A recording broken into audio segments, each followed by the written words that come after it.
The two guys that started games for the Steelers last year at quarterback went to other teams that arguably would benefit from the presence of a George Very Pickens. good point. Very good point. You're exactly right. There was no, I maybe they had a meeting with Russell Wilson and they brought up George Pickens' name and he made that face like he does in that video of him taking a bite of the Dangerous sandwich. Woo, you know how he goes, woo, that is spicy. Yeah, I think that may have had something to do with it. And case in point, we're going to look at the receiving duos in the NFC East now that George Pickens is there. And let's start with your New York Giants because it could have been Malik Nabers and George Pickens. I know.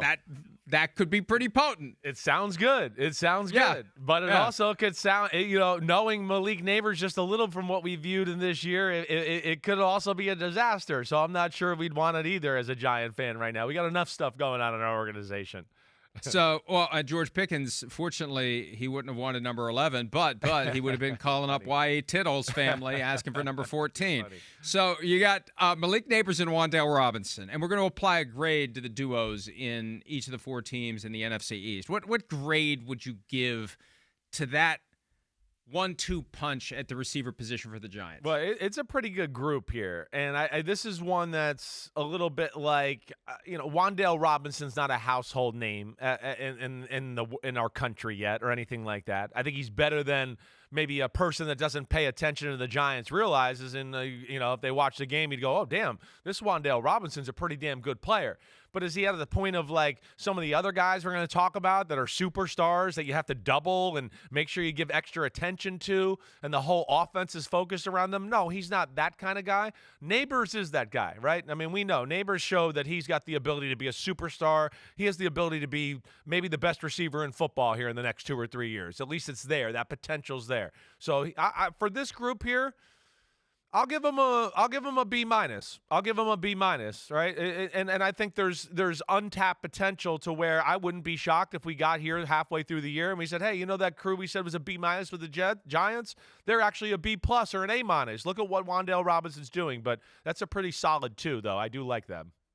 I don't think we're going to be fighting today because B minus was the first thing that popped into my head too, especially since we need to have somewhat of a curve here, given that there are better duos in the division. Right. B minus makes sense. And it's like, you're on your way. You're on your way, kid. You're figuring this out. Yeah, you got a B minus this term, but you're right on the cusp of getting an A or even an A plus. Keep doing what you're doing. And it feels like, well, with adequate quarterback play, too, the quarterback play is going to be a big part of getting the most out of the receivers, and that's TBD this year for the Giants from Russell Wilson and/or Jameis Winston and/or Jackson Dart and/or Tommy Cutlets. All right, let's move on to the Eagles with A.J. Brown and DeVonta Smith. Both guys have gotten pretty sizable contracts. Smith got his last year, and then the Eagles turned around and ripped up Browns and gave him another one. They're the Super Bowl champions. They have a damn good quarterback in Jalen Hurts. What grade do you give Brown and Smith? Wait, you see this right here? Look at this. Oh, a little crick in my neck. Oh, yeah. It's from Mike Vrabel right there. A plus. I give it an A plus. I mean, this is arguably the best duo in football. I mean, it's at least in the conversation. I don't think you'd think I'm crazy. You might say another duo or whatever, but I don't think you're going to go, oh, my God, I can't believe Chris Simms said A.J. Brown and DeVonta Smith were the best duo on football. No, they're what's not to like? They can do whatever they want on the football field. A.J. Brown is one of the 3 best in the game. I mean, it's catch a slant, can break tackles, see you later, touchdown, run by people, 70-yard bomb, touchdown, catch a screen, break 6 tackles, run away from people, touchdown. DeVonta Smith is similar, except maybe he's not going to break the tackles as much, but he's a better route runner. I mean, we've showed throwing charts and spray charts from the Eagles throughout the year. I mean, if it's one-on-one, it's just throw the ball up to them. Oh, hey, we just throw it up. Oh, hey, 40-yard gain. Hey, 40-yard gain. Oh, here's a slant. Oh, he ran for 25. They're phenomenal. They're game changers. That's why they're indefensible, right? It's part of the reason why people think Jalen Hurts is better than what he is, because it's like, wait, we can't stop the run. We can't stop the pass. Everything's easy that way. I mean, they're top-notch. They are in the convo for the best duo in the game. I'm not being overly partial here. I'm sure there's other great receiving groups that I could mention, but Yeah. But what about Justin Jefferson and Jordan Addison? No, I'm with you there. I mean, like, let's just while we're on the subject, let's name the ones that we think are at the top that were in that conversation. Okay, I'll put your two there. They're worthy of that, at least in the conversation. Waddle and Tyreek Hill, right, down in Miami. Higgins and Jamar Chase, certainly, Yes. right? How I can mean, we they forget might be the them? top ones, right? So there's them. I mean, I think those are the marquee ones that we're talking about here. Who else am I missing? I'm missing What one. about Amon-Ra St. Brown and Jameson Williams? It's on the up and up, right? I mean, yeah, they deserve to be in the combo. I'm not going to I don't think they're Jamar Chase and T. Higgins or A.J. Brown and DeVonta Smith. But by the end of this year, would I maybe start being to say that? Because we're seeing Jameson Williams start to be a superstar that way. Yeah, they're on the cusp, I think, of being in that conversation. I feel like I'm missing somebody else. How about a duo that's never played together yet? Puka Nacua and Devontae Adams. It's a good one. I don't know if I'd put it quite up there with those top ones, just because I don't know if there's quite the explosive ability, right? But it's damn good. But again, here we go through the point of what we've been talking about of look at how many teams have two awesome receivers. And for Pittsburgh to go, we got two awesome receivers and we want to get rid of one of them, I just think says it all. It says it all. But, anybody else we're missing there? I don't think we're missing anybody right now that would be put quite in. I've been doing this constant loop through the divisions in my brain. I got them all in haven't front of tripped me over here. any I mean, others. Mike Evans and Chris Godwin we know, but Godwin's Yes. coming off an injury and Evans is getting up there in age, right? So I'm not going to quite put them up there with the upper echelons. I think we hit it. I think we hit the most important ones. All right, the Commanders have Terry McLaurin and now Deebo Samuel. What grade would you give to that combination? I'm going to give it a B+. I think that's where I'll go there. I love Terry McLaurin. He can do everything on the football field. Maybe the only negative of him is he's a smaller guy, so he's not going to always be able to big body people on the sideline or 50-50 ball you that way. But he's an amazing football player. I love Deebo Samuel, but Deebo Samuel that we've seen the last 2 years, I can't sit here and just go, oh, I definitely think it's a game breaker here. He's definitely going to change things. I know he's going to help Washington out. I get that. But the last 2 years have been underwhelming. You're not going to sit here and just go, oh my gosh, he's taken over football. He's been awesome for the 49ers and all that. No, it hasn't been up to those capabilities. The Deebo Samuel 3, 4, 5 years ago when he had 3 rockets up his ass and he was healthy all the time and running people over and doing all that, okay, that's a different story. But I haven't seen him, and we know 2 years in the NFL is like 5 years in normal person life. So I got to see it, and I'll just give him a B+ there. Yeah, I'll go solid B just because I feel like for Deebo Samuel, we talked about how the Giants are on the way up. I feel like Deebo Samuel, it's just necessarily on the way down because of the way he plays, fights for every blade of grass, has had plenty of injuries, and his best year is getting deeper and deeper into the rearview mirror. I think it's going to be a challenge. Now, Terry McLaurin is still one of the underrated and very talented receivers in the NFL. That's what keeps it a solid B. Gary points out that I knew Gary's going to defend his crew. Yeah, Gary, the Commanders fan, has to chime in here. Like, read Terry McLaurin leads the NFL in terms of contested catches. Pro Football Focus says that he has more contested catches than any other wide receiver since the start of the 2021 season, 73 contested catches over the past 2 seasons. Now, I don't know how you define contested catch. that's the thing. And I don't know who's looking at the film. I don't know anything about the person looking at the film saying check to that, minus to that. So that's always, for those kinds of interpretive stats that require some degree of subjectivity, that's where analytics for me meets the water's edge, because I don't know how someone is defining a contested catch. I'm with you there. That is exactly right. And Gary's sticking up for his guy, and I understand that. And he's sticking up for him because I said he's a little smaller, and one of the things he doesn't do is 50-50 people and jump ball and do all that. So he's defending one of his favorite players, and I get that. Right, but that's the thing, is what is that exactly? And I understand. I'm not saying he can't catch the ball with people around him. But what I'm saying is there a difference in, wait, I caught a ball down the field and there's a guy close on my back?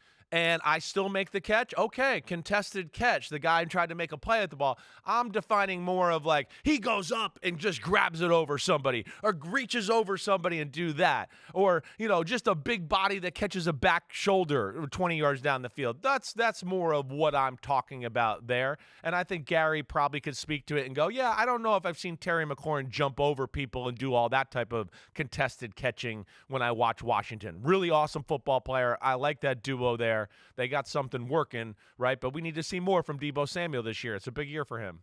All right, we wrapped the division with the newest combo, the one we've been discussing the last 2 days, CeeDee Lamb and George Pickens. It's an incomplete for now. Yeah. But what grade do you think these two are going to merit? I'm gonna give it an A minus. I'm gonna say an A minus. That's where I'll go. I mean, CeeDee Lamb is a phenomenal football player, right? He's not one of my favorites. He's not a guy necessarily that's got the 3 rockets up his ass that you could just throw a slant to and he's going to run 80 yards for a touchdown and do all that. But he does everything well.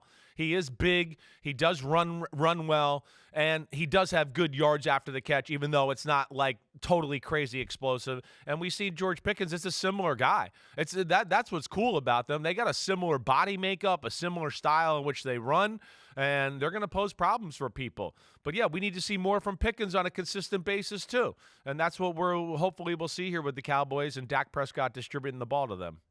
I can't give them something in the A range until I see what happens. Okay. B+. I'll stay at B+. All right. I believe it has potential. So much of it depends upon Pickens, and also, as Jason Garrett said yesterday, it depends on Dak Prescott. I have no reason to think Dak Prescott will fail to get this relationship to where it needs to be, but for all they know, after a few practices, after hanging out for a few weekends, Prescott's going to have this feeling somewhere down in his gut like, this may not work. And they just keep pushing through it because we got to make it work, and we're going to do our damnedest to make it work. Yeah. And then we find out 1 week at a time, one practice at a time, one drive at a time, maybe it's not working the way we thought. Maybe the pressure that Pickens is feeling to justify the kind of contract he wants. I mean, I heard yesterday he was looking for $30 million a year. Right. I don't know that it ever got to that point with the Steelers, but that's the benchmark now for a receiver that is highly skilled. And he said some highly boastful things about being a great receiver and one of the top receivers, and you have to have that confidence in yourself if you're going to be successful, if you're going to survive at that position in the NFL. And I think he has the talent to be a $30 million a year guy. We just need the production. You're right. We need the attitude, and we need just things to settle down. Yeah. And him to focus on football and not make any issues and not put pebbles in anyone's shoe. He definitely don't want to be a pebble in Jerry Jones' shoe. That's for damn sure. Last thing just I want to hit on, too, because Jason Garrett made that great point with Dak Prescott and everything there, and he's exactly right. Right? I know I said the phrase of, like, being a head coach, offensive coordinator, head coach, you got to be a salesman to a degree. Jason used the word, no, I don't like that. I'd rather have, like, you got to preach a little. Either way, yes, Dak Prescott, like you said, like Jason said, a lot's going to fall on his shoulders. I still will stand by that a lot will fall on Brian Schottenheimer's shoulders as well. When I've been around good coaches and they get a new player or whatever else, they sell that player on how to buy in, okay? I'll use the word sell a little bit of, hey, let me show you a highlight of yourself. Hey, look how awesome he is, everybody. Look, we're going to get him the ball. Look at this. Look at him run this route. We have this play on our offense, blah, blah, blah. Hey, now you show a play of your offense and go, look how I get guys open. Look how he's open. And this guy that caught the ball, he's not on the team anymore, but if that was you, what would have happened? See, those are things that, like, John Gruden was phenomenal at. He could get people, Joey Galloway, we get him in free agency, we get him there. He'd show plays to the offense and go, look at this guy, look at him run by everybody, look how fast he is. And then he'd show plays of his offense, maybe with, like, Jerry Rice with the Raiders, and go, look, you can do some of this stuff too, and we're going to do all that. And I think at the wide receiver position, with some of these personalities, and you don't get the ball all the time, right? It's only a handful of times every game. And like you're talking about the money that's on the line, I think it's a necessity to do that a little bit. It helps massage the ego. It helps everybody else buy into the player a little bit, and it makes the player feel like, hey, now everybody sees how good I am. I don't need to go out here and be crazy and have a chip on my shoulder in my own practice or at my own training camp. So I think that's a big part of it too. Hi, it's Mike Florio. Thanks for watching PFT on YouTube. Hit subscribe for the latest news and analysis from Pro Football Talk.